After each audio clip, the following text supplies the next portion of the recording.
মুমিন মুমিনাত এদেরকে বলে। স্বামী মারা গেছে, আসরের আজান হয়ে গেছে, স্বামীর লাশ কি আগে নামাজ পড়তে হবে? স্বামী বড় না আল্লাহ বড়? কি বলেন? বল। তাহলে স্বামীকে রেখে নামাজ পড়তে হবে। বাপ মারা গেছে, বাপের লাশ পড়ে থাকবে, নামাজ পড়তে হবে। আরে মরা তো এটা দুনিয়ার নিয়ম নাকি? কত গেল আর কত এলো, এ তো হওয়া মরা, এটাই তো দুনিয়া। আল্লাহর হুকুমটা বোঝাই করতে হবে। স্বামী মরে গেল, স্বামীর লাশ ফেলে নামাজ পড়তে হবে।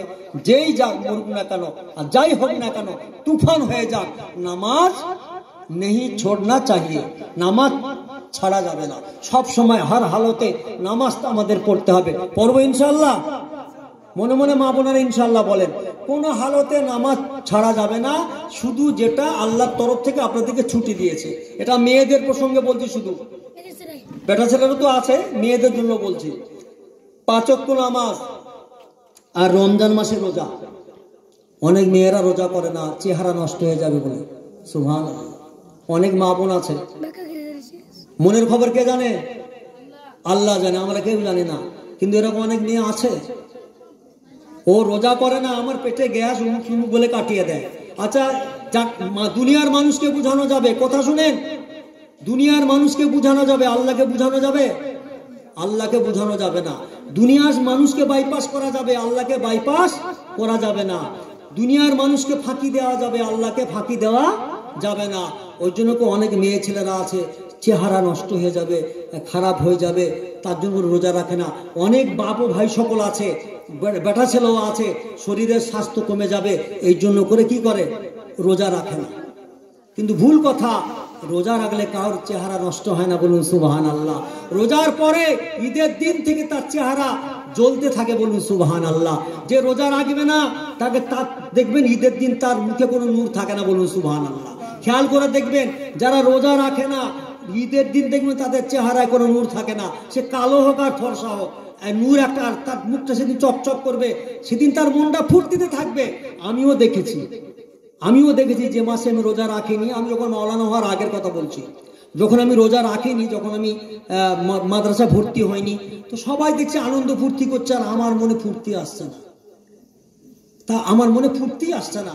তার মানে আমি বুঝতে পারছি যে আমি রোজা করিনি, তাই আল্লাহর তরফ থেকে আমার এই ফুর্তিটাকে, খুশিটাকে ছিনিয়ে নেওয়া হয়েছে।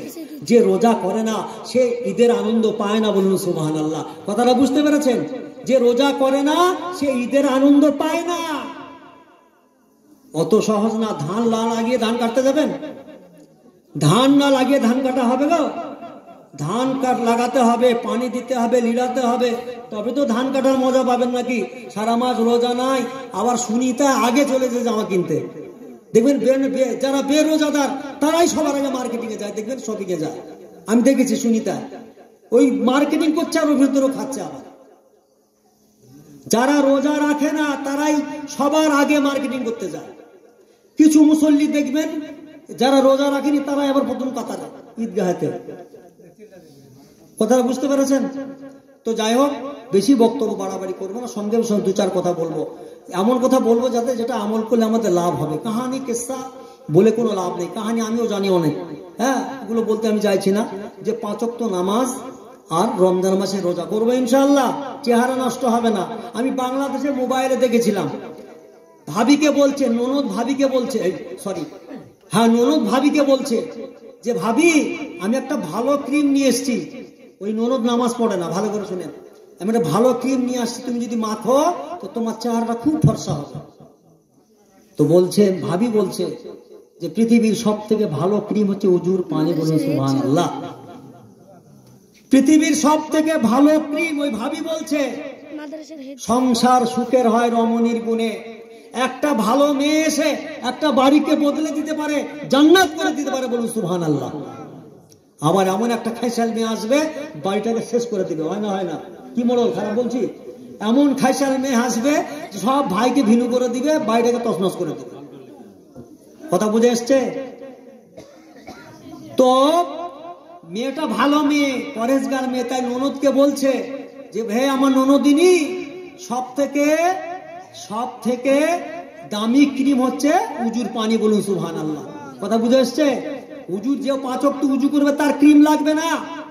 ভালো করে শুনে নেন, কিয়ামতের ময়দানে জল জল করে জ্বলবে, মা আয়েশা বলছেন, মা আয়েশা নবীজির বিবি, বলছি ইয়া রাসূলুল্লাহ, ইয়া হাবিবাল্লাহ, আপনি আমাদেরকে কেমন করে চিনবেন কিয়ামতের ময়দানে? সেখানে ঈসা নবীর উম্মত থাকবে, মুসা নবীর উম্মত থাকবে, কত মানুষ থাকবে, আপনি আমাদের কেমন করে চিনবেন? বলছে আমার উম্মত যারা হবে তাদের চেহারা জ্বলবে উজুর পানির। বলুন সুবহানাল্লাহ। যতই আপনি ফেয়ারাল লামলি মাখেন আর যাই ডাব মাখেন আর যাই মাখেন, আপনার চেহারা জ্বলবে না যদি নামাজ না পড়েন। বলুন সুবহানাল্লাহ। কথা বুঝে এসছে? ক্রিম মেখে কোনো লাভ হবে না। কিয়ামতের ময়দানে উজু করার উজুর জায়গাগুলো জ্বলবে। ওই জন্য পৃথিবীর সব থেকে শ্রেষ্ঠ ক্রিম সেটা হচ্ছে উজুর পানি। দুনিয়াতে জ্বলবে, আখিরাতেও জ্বলবে ইনশাআল্লাহ। আমরা নামাজ পড়বে ইনশাআল্লাহ। আর রমজান মাসে রোজা হলো। আর 3 নম্বর হচ্ছে স্বামীর হুকুম মানতে হবে। স্বামীর হুকুম ভালো করে শুনেন। স্বামীর হুকুম সেটা যদি জায়েজ হয় তবে সেটা মানতে হবে, না জায়েজ হলে মানা যাবে না। কথাটা শুনে নেন। স্বামী রাতের বেলা মদ কিনে নিয়ে এসছে, ভালো করে শুনেন। অনেক আছে না মদ খায়, নাউজুবিল্লাহ, অনেকে মদ খায়, এসে বলছে তুই খানিক খা আমি খানিক খাই। তো এটা তো স্বামীর হুকুম নাকি? এই হুকুমটা মানা যাবে না। কথা বুঝে এসছে? স্বামী যেটা ভালো হুকুম করবে সেই হুকুমটা মানতে হবে। এমন কি বলছে, যদি তোমার স্বামী ডাক দেয়, তোমার স্বামী যদি ডাক দেয় আর তুমি যদি নফল নামাজে দাঁড়িয়ে থাকো, তো নফল নামাজ ছেড়ে দিয়ে স্বামীর ডাক শোনা দাও। বলুন সুবহানাল্লাহ। কথা বুঝে এসছে? নফল নামাজ, ফরজের কথা বলিনি। কোন ছেলেকে যদি তার মা ডাক দেয়, ছেলের কথা বলছি, আবার মেয়েদের কথা রাখলাম। কোন ছেলেকে যদি তার মা ডাক দেয়, কোন ছেলে নামাজে দাঁড়িয়ে জোহরের সুন্নতে দাঁড়িয়েছে আর তার মা ডাকছে, তার আব্বা আর্জেন্ট ডাকছে, তো নামাজ ভেঙে দিয়ে বলতে হবে, কি হলো আম্মা, কি হলো আব্বা? কেন বলেন তো? তাহলে বাম্মায়ের পর, আল্লাহর পরে, নবীর পরে বাম্মায়ের স্থান। নফল নামাজ ভেঙে দিয়ে বাম্মায়ের ডাকে সাড়া দিতে হবে, পরে কাজা করতে হবে। কিন্তু ফরজ নামাজের কথা বলিনি, ভালো করে শুনে নেন। ফরজ নামাজের কথা বলিনি। নফল নামাজকে যদি দাঁড়ায় আর বাম্মা যদি ডাকে, তো ওই নামাজটা ভেঙে বাম্মায়ের কথার উত্তর দিতে হবে। মেয়েরা যদি নফল রোজা রাখতে যায়, স্বামীর হুকুম নিতে হবে। ভালো করে শুনে নেন। সেটা শবে বরাতের রোজা হোক আর মুহররমের রোজা হোক, ভালো করে শুনে নেন। শবে বরাতের রোজা, মুহররমের রোজা আর যত রোজা আছে রমজান বাদ দিয়ে, স্বামীর বিনা হুকুমে করতে পাবেন না। কথা বুঝতে পেরেছেন? আপনার স্বামী কলকাতায় আছে সে কথা আলাদা, আপনার স্বামী কেরালায় আছে, কোনো গুঞ্জাইশ নাই, কোনো সমস্যা নাই। কিন্তু বাড়িতে আছে স্বামীর বিনা হুকুমে, আপনারা তো বুঝতে পারছেন না। সবাই বোঝে আজকাল, সবাই ভাত খায় নাকি বলেন? সবাই ভাত খায়, সবাই বোঝে স্বামীর কখন কার কি প্রয়োজন হয়। ওই জন্য বিনা হুকুমে নফল রোজা, স্বামীর বিনা হুকুমে নফল রোজা রাখা যাবে না। কিন্তু ফরজ বাপের কথাও শোনা যাবে না। ফরজ রোজা রাখতেই হবে, সে বাপ মানা করুক স্বামী মানা করুক, কারো কথা শোনা যাবে না। জান চলে যাবে তো রোজা ছাড়বো না, জান চলে যাবে তো নামাজ ছাড়বো না ইনশাআল্লাহ, নাকি বলেন? মরবো রোজা করতে করতে মরবো, নামাজ পড়তে পড়তে মরবো, নামাজ ছাড়বো না। নামাজ পড়তে পড়তে মরে যাবো তো নামাজ ছাড়বো না। রোজা রাখতে রাখতে মরে যাবো তো রোজা ছাড়বো না। অসুখ হয়েছে, আল্লাহ ভালো করবে, একদিন মরতে হবে না, হবে না? কি বলেন? যে রোজা করবে সেও মরবে, যে রোজা জীবনে করবে না সেও মরবে, নাকি? ও বেঁচে থাকবে? সবাইকে মরতে হবে। অতএব এগুলো, হ্যাঁ, পাচক স্বামীর হুকুম মানতে হবে। কথাটা ভালো করে বুঝেন। একটা ঘটনা বলি, আমার বাড়ি 24 পরগনা, আপনারা শুনেছেন, মা বোনেরা শোনেন। খুবই করুণ ঘটনা। এখন মেয়েরা গল্প করছে, গল্প করে না মা বোনেরা, আপনাদের কাছে অনুরোধ করছি। একটা করুণ ঘটনা বলছি। আমাদের 24 পরগনায় একটা মোড়ের নাম আছে তসলির মোড়। কি মোড় বললাম? তসলির মোড়। তসলি মানে ওর মেয়েটার নাম তসলিমা ছিল। তোর স্বামী ছিল ডাকাত, ও ডাকাতি করতো। ডাকাতের পয়সা থাকে গো, ও তো গুলি বোমা 3 দিন শেষ হয়ে যায়। ও ডাকাতি করতো, কিন্তু বাড়িতে ঠিক মতো খাওয়া হতো না। তো ওকে যখন দেখতো না, স্বামী যখন বিবিকে দেখতো না, বাড়িতে যখন খাবার টাবার ঠিকঠাক দিত না, তখন কি হতো, ও একটা হাজি সাহেবের বাড়িতে কাজে লেগেছিল। দেখলো যে তো খেতে দিচ্ছে না, তো আমার তো পেট চালাতে হবে। এক হাজি সাহেবের বাড়িতে উনি মেয়েটা কাজে লাগলো। ওই মেয়েটার বাপের বাড়ি আমাদের দেশে আবার। তো তসলিমা হাজি সাহেবের বাড়িতে কাজ করে, খাবার টাবার দেয়, ভালোবাসে খুব। হাজি সাহেবটা খুব ভালো মানুষ। ওই হাজি সাহেবের বাড়িতে অনেক সোনা দানা আছে। একদিন বলছে, এর নাম হচ্ছে আনজেদ, এর নাম, এই লোকটার নাম। তো বলছে তুই তো ওই বাড়িতে থাকিস, তো ওই বাড়িতে কিছু চুরি টুরি আনতে পারিস না? স্বামী বিবিকে বলছে এ চোর তো ডাকা, তোকেও চুরি করতে বলছে। বলছে না, তুমি তো আমাকে দেখোই না, তুমি আমাকে খেতেই দাও না, আমি ওখানে দুটো খেতে পাই, আমাকে ভালোবাসে, আবার আমি ওখানে চুরি করব? এটা অসম্ভব, এটা আমি করতে পারবো না। আর তাছাড়া আমি গুনাহ করবো কেন? আমি নামাজ পড়ি, আমি রোজা করি, আমি চুরি করতে যাবো কেন? তুমি যেমন তাই করো, আমি কেউ সব করতে পারবো না। এই রোজ বলে, হ্যাঁ আমি শুনি যে হাসির বাড়িতে শোনা আছে, হ্যাঁ আছে তা না। এ বলছে আমি তুমি আমাকে মেরে ফেলো তাও ভালো, তো আমি তোমার কথা শুনবো না। তুমি আমাকে তালাক দাও, ছেড়ে দাও, যেমন তাই করো, কিন্তু আমি তোমার কথা শুনতে পারবো না। এটা গুনার কাজ, এটা স্বামীর হুকুম কেন কোনো লার সাহেব বলে মানা যাবে না। তো এবারে ডাকাতরা যে বদমাশ হয়, আমাদের 24 পরগনা ফাঁকা ফাঁকা, মুর্শিদাবাদে ঘনবসতি, আমাদের 24 ফাঁকা, বড় বড় মাঠ সব, যারা গিয়েছেন তারা জানেন। তো তসলিকে বলছে যা, তোকে আর বাড়িতেই রাখবো না, সন্ধ্যাবেলা বলছে তোকে বাপের বাড়ি দিয়ে আসবে, তো চল আমার সাথে। ও 2-3টে বন্ধুকে মাঠের মাঝখানে দাঁড় করিয়ে রেখে এসেছিল যে তোকে বাপের বাড়িতে দিয়ে আসবো। তাই বলে মাঠ যেতে যেতে ও বললে তুই এখানে দাঁড়া, আমি একটু পায়খানা করে আসি। মিথ্যা করে দিয়ে পালিয়ে গেল। ওর বন্ধুরা ওকে অন্যায় ভাবে অত্যাচার করে মেরে ফেললো। সবাই বলে ইন্না লিল্লাহি ওয়া ইন্না ইলাইহি রাজিউন। তো মেয়েটাকে মেরে ফেলে তাড়াহুড়ো করে ওই রাস্তার একটা জায়গাতে কোন রকম পুঁতে দিয়ে পালিয়ে গেছিল। সকালবেলা হাত মাত দেখা যাচ্ছিল, তুলে মাটি বাটি দেয়, তারপরে খবরাখবরি হয়, জানাজা হয়, সবই হয়। যে ওই জায়গাটার নাম তসলির মোড় হয়ে গেছে। বুঝতে পারলেন কথাটা? তো কথা হচ্ছে যে স্বামী যদি অন্যায় কিছু বলে সেটা মানা যাবে না, কিন্তু ভালো কথা বললে সেটা অবশ্যই মানতে হবে। স্বামী বাড়িতে নাই, আপনি লালবাগ বেড়াতে যেতে পারেন না, স্বামীকে ফোন করে বলতে হবে যে হ্যাঁ গো বাবুর আব্বা, আমি লালবাগ বেড়াতে যাব কি? আমি লালবাগ ওষুধকে যাব কি? জিজ্ঞাসা করে যেতে হবে। মা বোন, ইচ্ছা মতো যেতে পারবেন না। আপনি আপনার স্বামী এখানে নাই, আপনি বাপের বাড়ি গেলে জানতে পারবে না, কিন্তু আপনাকে বলে যেতে হবে। আল্লাহ নবী সাল্লাল্লাহু আলাইহি সাল্লাম যখন এতে গেছিলেন মেরাজে, একদল মেয়েকে জাহান্নামে দেখেছেন, তাদের পা উপরের দিকে টাঙানো। পালাচ্ছেন নাকি গো মেয়েদের কথা শুনে? উপরের দিকে ট্যাং করে, শুনেন এদিকে শুনেন, উপরের দিকে ট্যাং করে ঝুলিয়ে রেখেছে, নিচের দিকে একদল মেয়েকে। নবীজি বলছেন যে আমি দেখে এসেছি একদল মেয়ে, উপরের ট্যাং নিচে মাথা। কেন?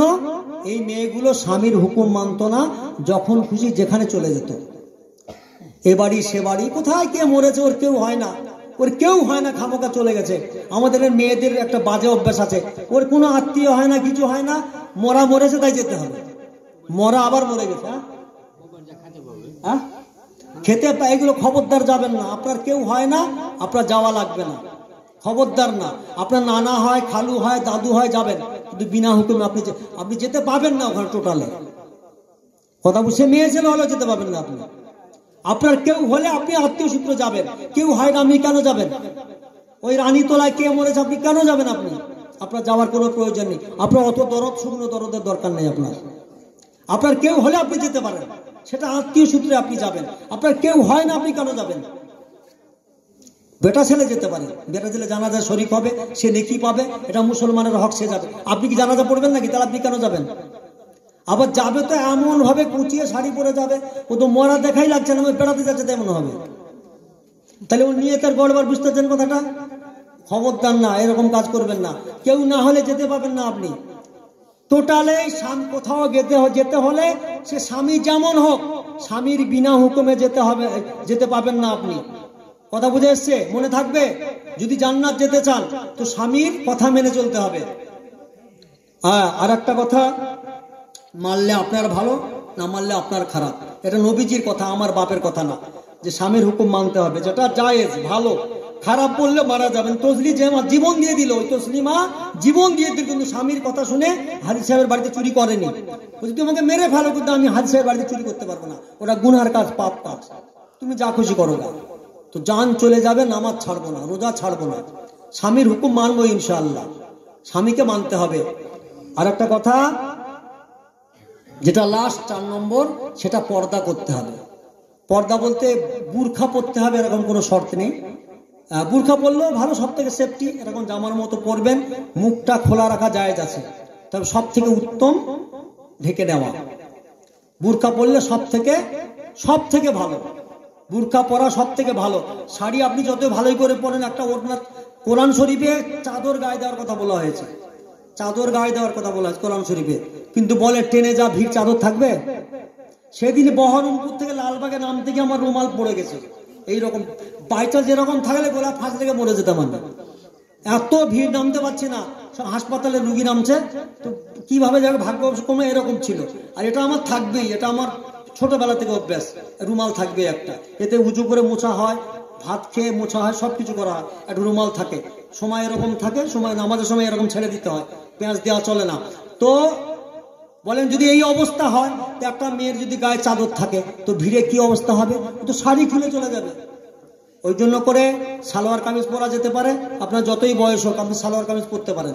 অনেক ফুটানি করছে বুড়ো বয়সে, অনেকে বলে না বুড়ো বয়সে ফুটানি করছে, ওর কথা শুনে আপনার লাভ নেই, আপনি চুড়িদার পরবেন, আপনার জায়েজ আছে। এখন মেয়েরা নাইটি পরছে, অসুবিধা নেই, পরতে পারেন, শাড়ির থেকে অনেক ভালো। আপনি চুড়িদারও পরতে পারেন, বুড়ো বয়সেও পরতে পারেন, এইটা মুসলমানদের পোশাক, শাড়ি মুসলমানের পোশাক না।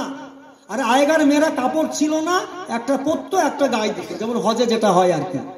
কথা বুঝে এসছে? তো পর্দা করতে হয়। পর্দা মানে কি, আপনি যখন বাড়ির বাহিরে যাবেন একটা চাদর দিয়ে সুন্দর করে গাটা ঢেকে নিয়ে যাবেন, চুলটা যেন উদাম না থাকে। আপনার চুল বড় হোক আর ছোট হোক, যেমন মন তেমন হোক। যাদের বড় চুল তারা জীবনে ঢাকতে চাইবে না, মানুষকে দেখাবেই যে আমার কত বড় চুল, এই হচ্ছে ব্যাপার। তো এসব চলবে না, এই লোক দেখানি খুব সমস্যা। বলছে বাজ পাখি এরকম খাবল মেরে মেরে তুলে তুলে খাবে, নবীজি নিজে দেখে এসছেন। এই নবীজি মিথ্যে কথা বলেছেন কোনোদিন? কি বলেন আপনারা? নাউজুবিল্লাহ মিন যালিক। নবীজি একটাও মিথ্যে কথা বলে? তিনি বলেছেন এরকম বড় বাজ পাখি সে খাবল মেরে মেরে মাংস তুলে তুলে খাচ্ছে, মাথায় কাপড় দিত না, বাইরে যেত, চুলে শ্যাম্পু করে মানুষকে দেখাতো। কথা বুঝে এসছে? এগুলো বর্জন করবেন, রাগ করে উঠে চলে যাবেন না, মানলে আপনার লাভ হবে। পর্দা করতেই হবে বাড়ির বাইরে যখন যাবেন, আর বাড়ির ভিতরে যখন থাকবেন আপনার কোনো সমস্যা নেই, আপনি যেমন পারবেন তেমন থাকবেন, কোনো সমস্যা নেই। হ্যাঁ, আর বিশেষ করে বেটা ছেলেরা যখন বাড়িতে ঢুকবেন, ভালো করে শোনেন, বাড়িতে ঢুকবেন যখন নিজের বাড়ি হলেও সালাম না দিয়ে ঢুকবেন না। আপনার মাও তো উদাম উদাম থাকতে পারে না, কোনো কারণবশত গরমের সময় হয়তো গায়ে কাপড় টাপড় ঠিকঠাক রাখেনি। বাড়িতে সালাম ছাড়া ঢোকা যাবে না, নিজের বাড়িতে যাবে না, পরের বাড়ি তো হারাম। বুঝতে পেরেছো? পরের বাড়িতে বিনা সালাম দিয়ে ঢোকা হারাম। অপরের বাড়িতে সালাম, যতক্ষণ পর্যন্ত সালামের উত্তর না আসবে, আর আসেন বা এসো যতক্ষণ না বলবে, ততক্ষণ পর্যন্ত পরের বাড়িতে ঢোকা যাবে না। আর নিজের বাড়িতেও সালাম দিতে হবে, কেননা আমার জন্ম দেয়া মেয়ে, সেও তো গোসল করছে, এরকম হতে পারে, কি বলে? কথা বুঝতে পেরেছেন?